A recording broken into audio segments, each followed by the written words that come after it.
Mahkamah Konstitusi melanjutkan sidang sengketa hasil pemilihan presiden 2024 hari ini. Agenda sidang mendengarkan jawaban KPU serta tim hukum paslon Prabowo Gibran dan Bawaslu. KPU meminta MK menolak permohonan paslon Anies Mohaimin dan Ganjar Mahfud.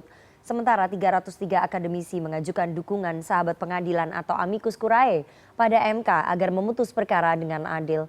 Sore ini kita akan membahasnya dengan pakar hukum tata negara Universitas Andalas, Charles Simabura, Wakil Komandan Alfa TKN Prabowo Gibran Frits Edward Siregar, dan Wakil Deputi Hukum TPN Ganjar Mahfud Firman Jaya Daeli. Selamat sore Bapak-Bapak. Selamat sore Mbak Rifana. Selamat sore.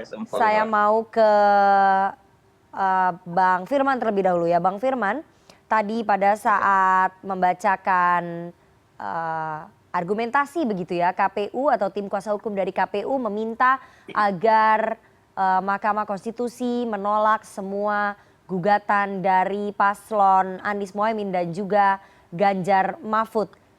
Ini untuk TPN 03, bagaimana kemudian menanggapi argumentasi KPU tersebut di sidang hari ini? Tentu pada dasarnya secara normatif jawaban KPU sebagai pihak termohon dan mestinya juga nanti pihak terkait ya, paslon 02, memang tentu itu jawabannya untuk memohon kepada MK menolak apa yang menjadi permohonan dari 03. Nanti pada persidangan berikut ada pemeriksaan saksi, baik saksi ahli maupun saksi fakta, dan juga pemeriksaan sejumlah pembuktian lainnya. Dan ada lagi materi-materi persidangan lainnya. Dan untuk itu maka kami tetap pada posisi bahwa apa yang menjadi materi permohonan Ganjar Mahfud sebagai paslon 03 sebagai pemohon kepada MK, dengan penuh pengharapan dan keyakinan kami optimis itu bisa diterima oleh Mahkamah Konstitusi. Tentu nanti kita akan memeriksa apa yang menjadi disampaikan oleh saksi ahli dan juga saksi fakta. Itu Mbak pada dasarnya. Saya ingin tanya lagi ya, bahwa dalam argumentasi TPN Ganjar Mahfud kemarin banyak kemudian dugaan kecurangan yang dilakukan oleh Presiden Jokowi serta para pembantunya ataupun menteri-menterinya dengan abuse of power. Ini bagaimana kemudian pembuktiannya? Iya, itu memang kita dalilkan ya, bahwa memang seluruh proses ekosistem penyelenggaraan pemilu itu ditandai dengan pelanggaran terstruktur, sistematis dan masif. Dan itu dimulai dari nepotisme yang pada gilirannya itu menumbuhkan abuse of power, penyalahgunaan kekuasaan. Dan hal yang kedua adalah ada sejumlah pelanggaran serius soal prosedur dan mekanisme. Dan untuk memaknai itu, mengkonfirmasi soal itu, maka kita tandai, kita perkuat dengan sejumlah saksi-saksi ahli dan juga saksi fakta dan juga sejumlah dokumen bukti yang lain. Itu Mbak sebenarnya, tapi kami yakin betul. Nah, memang beban pembuktian itu diberikan kepada pemohon.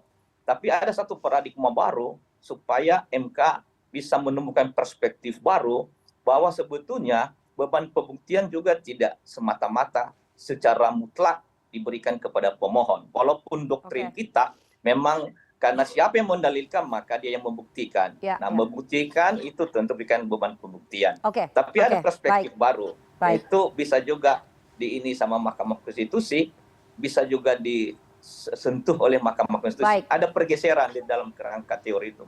Saya mau ke Bang Frits ya. Bang Frits, banyak poin gugatan yang kemudian menyasar keterlibatan pemerintah, dalam hal ini Presiden Jokowi dan para menterinya dalam pemenangan paslon Prabowo Gibran. Tadi juga sudah dibenarkan ya oleh Bang Firman bahwa itu sangat terstruktur dan sistematis.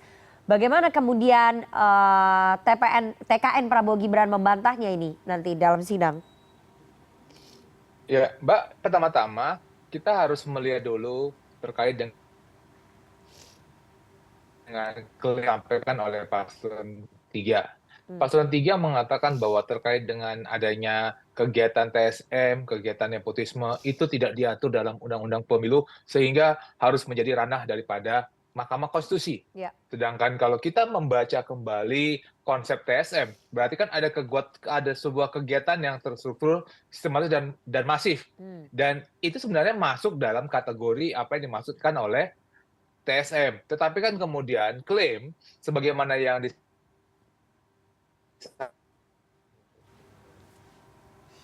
Bang Frits. bahwa mengenai nepotisme itu kenapa Mahkamah Konstitusi menjadi lembaga yang paling berwenang yang untuk berwenang untuk menyelesaikan hal tersebut. Itu yang saya melihat bahwa ada salah satu klaim yang perlu kita perbaiki. Dan yang kedua ada terkait dengan bahwa harus adanya pembuktian. Bukankah hukum sudah mengatakan siapa yang mendalilkan dia harus bisa membuktikan? Betul, ya. Kenapa harus meminta mahkamah untuk terlibat dalam proses untuk membuktikan yang tidak sebaliknya? Bukankah itu seharusnya menjadi tugas daripada pemohon dalam sebuah proses? Meskipun Mbak, kalau kita mengacu kepada apa yang disampaikan oleh KPU tadi dan apa yang disampaikan juga sekarang sedang berlangsung oleh bahwa klaim yang diajukan bukanlah klaim terkait dengan sengketa suara yang merupakan kewenangan daripada Mahkamah Konstitusi, tapi dugaan-dugaan.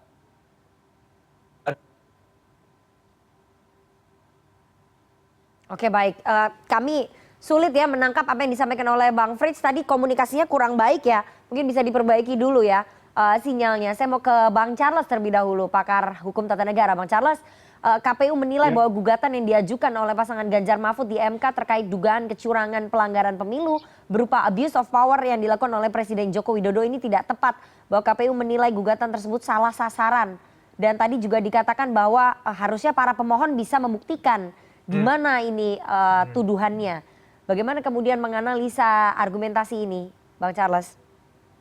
Ya, sebenarnya kalau kita mau lihat karakteristik permohonan dalam PHPU yang kemudian sudah diputus MK beberapa kali ya, baik maupun pilkada dan pilpres, itu ada dua kutub utama yang kemudian saling tarik-menarik ya. Satu terkait dengan kutub pendekatan kualitatif ya, yang kedua pendekatan kuantitatif. Nah, KPU dan pihak terkait selalu biasanya akan berargumentasi pada hal-hal yang bersifat kuantitatif yang didalilkan. Agar didalilkan oleh pemohon, yaitu terkait dengan kesalahan hitung-hitung angka, dan kemudian juga persoalan apakah ada penggelembungan, pengurangan, ataupun kecurangan yang bersifat statistik ya. Nah, biasanya pemohon juga akan mendalilkan hal-hal yang bersifat kualitatif gitu ya. Lalu ada juga yang mencoba mengkombinasikan. Namun demikian, tinggal bagaimana mahkamah bisa menarik ya pembuktian dari kedua belah kutub ini. Dan selama ini mahkamah biasanya ya tidak menutup juga ruang untuk adanya pembuktian-pembuktian yang bersifat kualitatif itu. Termasuk juga nanti akan menghitung juga sejauh mana dampaknya secara kuantitatif. Nah, belajar dari Pilpres 2019 saja lah misalnya gitu ya. Itu juga mahkamah memutus kok dan memeriksa juga ya hal-hal yang bersifat kualitatif yang dalilnya sebenarnya mirip-mirip juga dengan apa yang kemudian dimunculkan pada hari ini. Kenapa? Karena kemudian mahkamah sudah melakukan terobosan ya. Jadi doktrin terhadap bahwa Mahkamah Konstitusi bukanlah mahkamah kalkulator itu sebenarnya secara konsisten sudah ditinggalkan juga oleh Mahkamah Konstitusi. Dan juga sekarang sebenarnya pada posisi yang kemudian mau melihat secara kualitatif ya, karena dia pengawal konstitusi ya, bukan pengawal angka-angka yang kemudian selama ini juga dicoba didalilkan. Makanya kemudian mencoba menutup ruang mahkamah untuk tidak mengadili sebenarnya itu mazhab yang sebenarnya sudah ditinggalkan sendiri juga oleh Mahkamah Konstitusi, dan faktanya di 2019 itu dilakukan meskipun tidak terbukti. Artinya sebetulnya mahkamah bisa ya melakukan pembuktian juga ya? Ya, terhadap hal-hal yang bersifat kualitatif itu, kecurangan aparat, kemudian mobilisasi ASN, politik uang, dan itu diputus oleh mahkamah, termasuk juga ada diskualifikasi. Nah, bedanya memang kemudian di Pilpres ya kita harus akui selama ini belum ada yang berhasil membuktikan. Belum pernah ada sejarahnya ya. Oke, saya mau berhasil membuktikan. Belum pernah ada sejarahnya berhasil membuktikan. Ya, oke. Saya mau ke Pak Firman lagi, tapi kita harus jeda terlebih dahulu. Saya akan tanya nanti lebih dalam karena dari Timnas Amin meminta menghadirkan saksi-saksi yakni para menteri untuk membuktikan tadi kecurangan TSM dan juga abuse of power dari pemerintah dan juga para menterinya Pak Jokowi. Apakah kemudian TPN Ganjar Mahfud akan sepakat dengan usulan ini? Kita harus jeda terlebih dahulu. Jangan kemana-mana, tetap bersama kami di CNN Indonesia Newsroom. Terima kasih Anda masih bersama kami di CNN Indonesia Newsroom dan kita akan lanjutkan dialog kita sidang sengketa Pilpres di MK. Pasangan Anies Mohaimin Ganjar Mahfud meminta agar MK mendiskualifikasi pasangan Prabowo Gibran. Saya akan kembali lagi ke Pak Firman Jayadaeli sebagai Wakil Direktur Wakil Deputi Hukum TPN Ganjar Mahfud. Pak Firman, kalau dari Timnas Amin ya meminta untuk bisa membuktikan dugaan kecurangan ataupun abuse of power yang TSM ini oleh pemerintah, oleh presiden dan juga para menterinya, mereka berharap bahwa Hakim MK akan bisa menghadirkan menteri-menterinya Pak Jokowi sebagai saksi di persidangan. Apakah kemudian TPN Ganjar Mahfud akan juga sepakat dan mengajukan permohonan ini kepada Hakim MK? Kami pada dasarnya sudah mempersiapkan sejumlah saksi ahli, saksi fakta. Tetapi dalam konteks ini kami masih belum bisa menyampaikan dulu siapa dan berapa dan seterusnya karena itu menjadi bagian dari taktik strategi. Tapi jikalau dari 01 ingin memohon kepada mahkamah untuk menghadirkan saksi-saksi pejabat struktural, pejabat negara, level menteri atau kepala badan, tentu itu menjadi bagian dari hak dan permohonan 01. Memang keberadaan saksi menjadi penting dan efektif untuk mengkonfirmasi soal sejumlah hal. Dan jikalau seperti kita mengikuti paradigma pemikiran tadi Bung Charles, itu memang kalau pendekatan kualitatif maka sangat penting kehadiran saksi ahli dan saksi fakta. Karena saksi fakta itu tidak sekedar saksi yang menyaksikan pada saat pemungutan dan penghitungan suara, tapi sejumlah juga saksi yang melihat, merasakan, mengalami betul soal yang berkaitan dengan pelanggaran TSM. Itulah makanya kemudian tim hukum 03 menyampaikan desain konstitusional Mahkamah Konstitusi supaya paradigma itu dengan berbasis pada pendekatan kualitatif. Karena pendekatan kualitatif pada dasar itu memiliki efek elektoral yang pada akhirnya itu pendekatan nominal. Jadi kuantitatif itu sebetulnya adalah angka-angka nominal, angka-angka mati. Tapi keberadaannya itu dipengaruhi oleh sejumlah kebijakan, sejumlah pelanggaran oleh karena ada intervensi kekuasaan, intimidasi. Dan itulah yang kita sampaikan. Tentu permohonan dari 01, jikalau menghadirkan saksi-saksi pejabat di bawah presiden, maka tentu itu ada pertimbangan strategis. Kita dalam posisi bisa memahami apa yang menjadi permintaan dari 01. Dari 03 sendiri kami dalam posisi belum menyampaikan, tapi bahwa ada saksi ahli yang kualitatif dan juga saksi dari misalnya fakta juga itu ada. Kembali kepada MK untuk mengabulkan permohonan itu. Baik. Saya mau ke Bang Frits ya. Bang Frits, tampaknya TPN Ganjar Mahfud atau Paslon 3 ini lebih ke melihat situasi nanti saja kalau para menteri akhirnya boleh dihadirkan sebagai saksi di persidangan oleh para hakim MK. Tapi saya ingin tanya TKN Prabowo Gibran bagaimana mengantisipasi jika majelis hakim mengabulkan permohonan menghadirkan para menteri sebagai saksi di sidang MK? Mbak, pertama-tama Mbak, kami sangat percaya bahwa Mahkamah Konstitusi akan memutus seadil-adilnya. Sebagai lembaga negara, sebagai lembaga peradilan, the guardian of the Constitution, kami percaya Mahkamah Konstitusi akan tetap berada dalam kewenangannya untuk memutus sengketa suara. Akan tetapi kalau kita melihat dalam persoalan yang diajukan oleh Paslon 1 dan Paslon 3, seakan-akan beban pembuktian tersebut dimintakan kepada mahkamah. Sedangkan kita sangat belajar sebagai seorang sarjana hukum bahwa choice of law, pilihan hukum, dan choice of forum, pilihan forum kemana kita membawa sebuah perkara, itu merupakan dasar dari sebuah permohonan. Kami, sebagaimana disampaikan oleh Prof. Yusril dan juga tadi oleh Pak Oto di dalam persidangan, ada kesalahan kamar.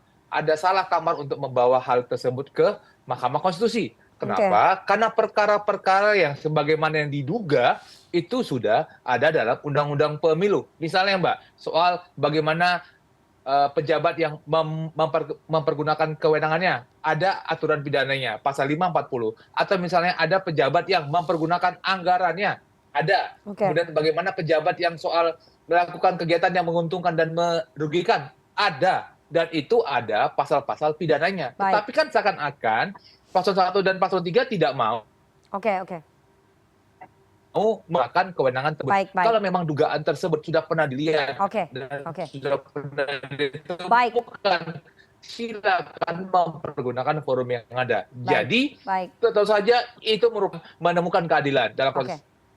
Oke, saya mau ke Bang Charles ya. Bang Charles, bagaimana kalau nanti seberapa besar sebetulnya peluang dari para hakim MK ini untuk mengabulkan permohonan agar para menteri bisa bisa dihadirkan sebagai saksi di persidangan? Ya, dalam prinsip apapun ya, dalam konteks mencari kebenaran, siapapun wajib ya, bukan malah sifatnya diminta, wajib hadir di pengadilan, tergantung apakah diizinkan oleh hakim konstitusi atau tidak. Makanya kemudian untuk menggali kebenaran, baik diusulkan maupun dimintakan ya kepada mahkamah, bahkan mahkamah sendiri bisa berinisiatif ya untuk memanggil para pihak, baik sebagai saksi fakta maupun saksi ahli untuk didengarkan keterangannya di muka persidangan. Makanya peluang itu mungkin saja. Kenapa? Karena kalau pihak 01 atau 03 yang mau menghadirkan, sebagian besar menteri kan juga berada pada posisi di 02. Ya. Tapi kalau seandainya menterinya itu adalah yang berasal dari 03 ataupun 01, bukan tidak mungkin juga kan itu juga bisa mereka hadirkan sendiri untuk diajukan ke mahkamah. Atau kemudian meminta mahkamah menghadirkan hakim tersebut. Nanti mahkamah yang akan menghadirkan saksi tersebut, mahkamah kemudian yang akan memanggil para pihak itu dan wajib hadir. Bahkan bisa dilakukan upaya paksa. Jadi seberapa besar peluangnya Hakim MK akan mengabulkan itu, Bang Charles? Kalau memang dalilnya seperti yang disampaikan oleh Bang Frits tadi terkait dengan mereka, ya harusnya Mahkamah Konstitusi membuka ruang, membuka opsi ya untuk menghadirkan mereka. Jadi peluangnya cukup besar juga bagi saya. Baik. Panjang itu memang terkait dengan posisi dan jabatan mereka terhadap persoalan hukum yang kemudian dimunculkan dalam persidangan. Oke, Pak Firman ya, kita tahu bahwa ada 303 akademisi yang memberikan dukungan kepada MK begitu ya, atau sahabat pengadilan amicus curiae agar MK memutus perkara ini secara adil. Tapi ini dari para akademisi ini mengatakan bahwa tidak berpihak ke paslon 1, paslon 2 atau paslon 3. Jadi ya pengennya berada di belakang MK dan mendukung. Ini dari TPN Ganjar Mahfud bagaimana melihat dukungan dari akademisi ini?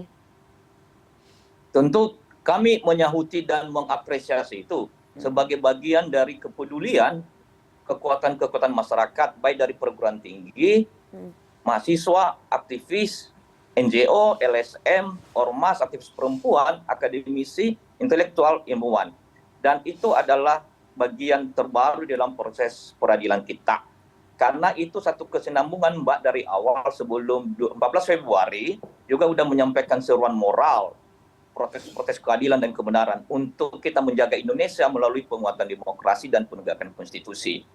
Paslon 03 pasti pada dasarnya akan menyampaikan beban pembuktian sepenuhnya, sedalam-dalamnya.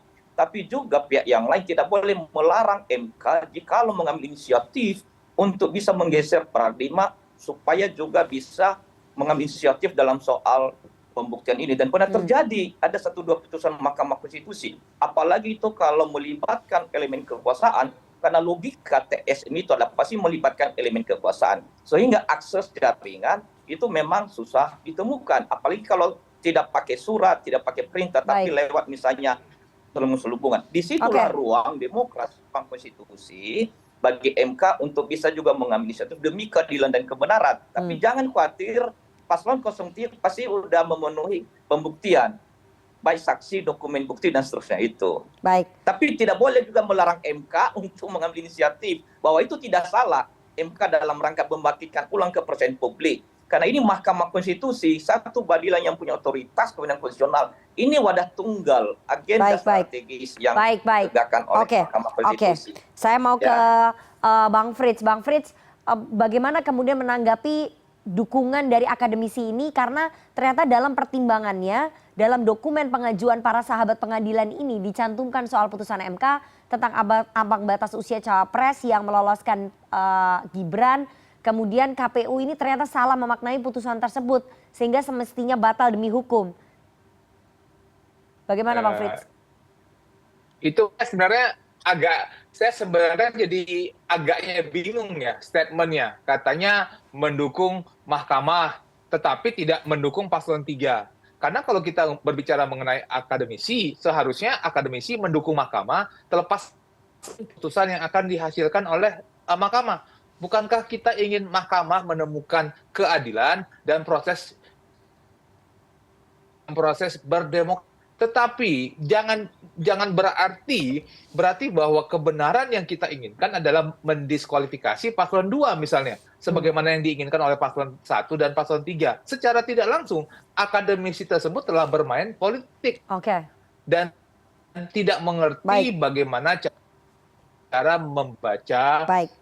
putusan Oke. 90. Ya, Sedangkan jelas-jelas putusan 90 itu sudah ada putusan 141, 145 dan 154. Baik. Jadi saya harus tidak bisa dipersamakan bahwa mahkamah itu diminta adil, tetapi adilnya itu adalah mendiskualifikasi. Kan sudah Baik. masuk ke dalam proses, Mbak. baik. Terakhir ke Bang Charles ya, ada pengajuan amicus curiae atau sahabat pengadilan dari 303 akademisi agar MK memutus sengketa Pilpres dengan adil. Apakah kemudian pengajuan ataupun pengguliran dukungan amicus curiae ini akan memberikan dampak signifikan terhadap putusan para hakim konstitusi? Bisa progresif nggak? Atau ini akan menjadi angin lalu saja? Praktik amicus curiae itu merupakan bagian dari partisipasi publik untuk mengawal proses di Mahkamah Konstitusi. Nah, saya pikir ini pasti akan jadi perhatian oleh Mahkamah, mengingat salah satu kewajiban dari hakim itu adalah menggali apa yang kemudian nilai dan apa yang berkembang di dalam masyarakat pada hari ini. Dan saya pikir ini bagian dari presentasi itu dan pasti akan dibaca dan diperhatikan. Baik. Dampak secara signifikannya itu kan cuma nanti akan berkorelasi dengan pembuktian yang ada di persidangan. Jadi ini menjadi sebagai suatu nutrisi bagi mahkamah untuk bisa menambah argumentasi mereka, apakah untuk mengajukan atau menolak permohonan. Dan itu juga sangat related dengan apa yang kemudian menjadi pembuktian di pengadilan nantinya. Baik, kita tunggu nanti bagaimana putusan akhir begitu ya, dan kita lihat sidangnya masih terus berjalan karena pengajuan saksi-saksi dan juga saksi ahli ini belum terjadi. Kita akan lihat siapa saja saksi yang akan hadir nanti di persidangan Mahkamah Konstitusi dan bukti-bukti apa yang bisa membuktikan tuduhan-tuduhan yang dilontarkan oleh paslon 1 dan juga paslon 3 terhadap kecurangan pemilu presiden 2024. Terima kasih 3 orang narasumber yang sudah bergabung pada sore hari ini. Sehat selalu Bapak-bapak. Terima kasih.